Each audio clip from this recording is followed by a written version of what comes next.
we knew that there are 6 divisions of physical features of India. Now, the first division is the Himalayan mountain.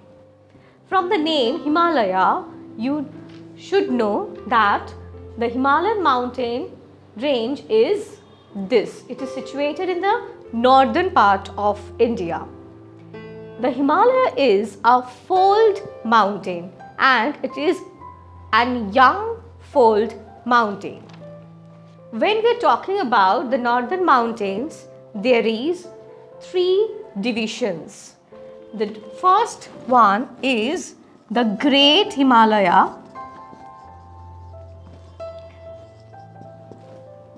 The second one is Himachal Himalaya.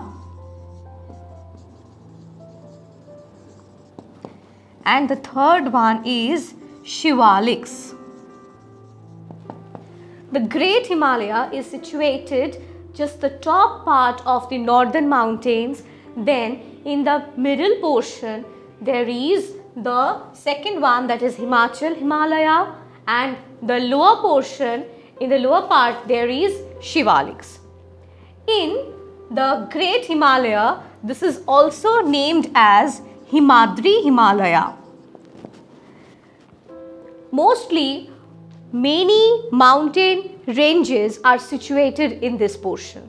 Next, Himachal Himalaya. Himachal Himalaya is in between portion of the Great Himalaya and the Shivaliks.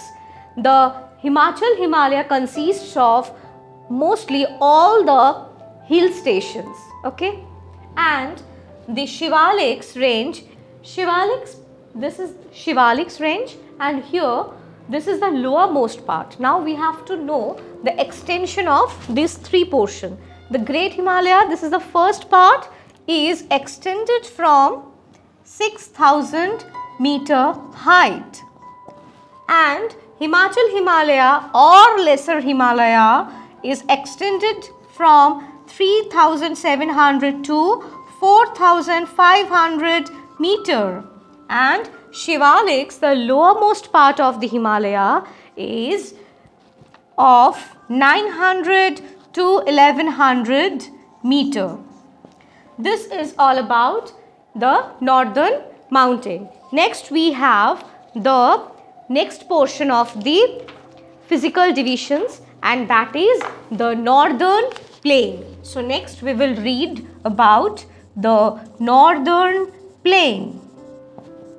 The northern plain is situated in the southern portion of northern mountains. The whole northern plain is of a highly densely populated region. Why? Because in this place mostly the fertile soil is found. Why? Now mainly 3 rivers are here. The river Indus, the river Ganga and river Brahmaputra. With consisting of these 3 rivers, the northern plains have been made.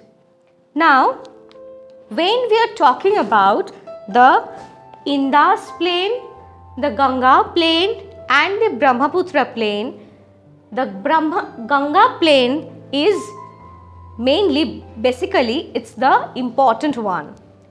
Here we have 3 words like Bhavar, Bhangar and Tarai. What is Bhavar?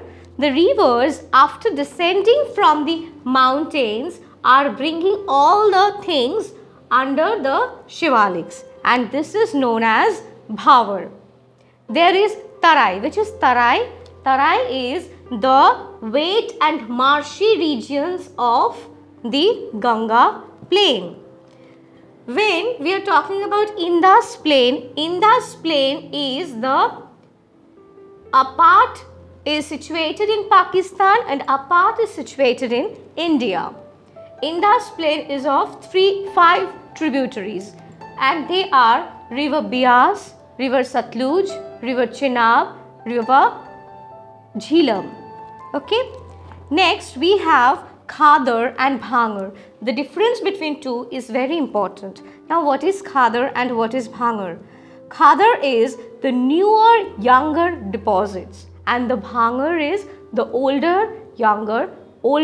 alluvium deposits. This is all about the northern mountains. Next we have another portion, that is the peninsular plateau.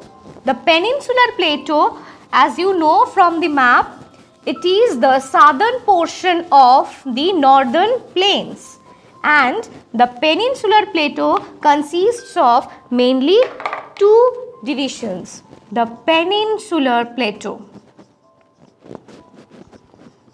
From the name you can very well understand we are talking about the plateau region, right?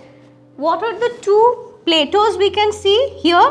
One is Central Highlands and the other one is Deccan Plateau. Now, Central Highland is situated in this central portion of India, and here Bundelkhand and Baghelkhand and Chotanagpur, these two plateaus are very important portion of Central Highlands. Alright. Next, Deccan Plateau. Deccan Plateau is situated in the whole of southern portion of India. It is a shape of triangular shape, just a deltaic shape it forms, and a part of Deccan Plateau we can see it here also, that is in the Meghalaya region, that is known as Karbi Anglong Plateau. Alright, this is about the peninsular plateau. In the next class we will read about the other portions, other physical divisions of India. Thank you.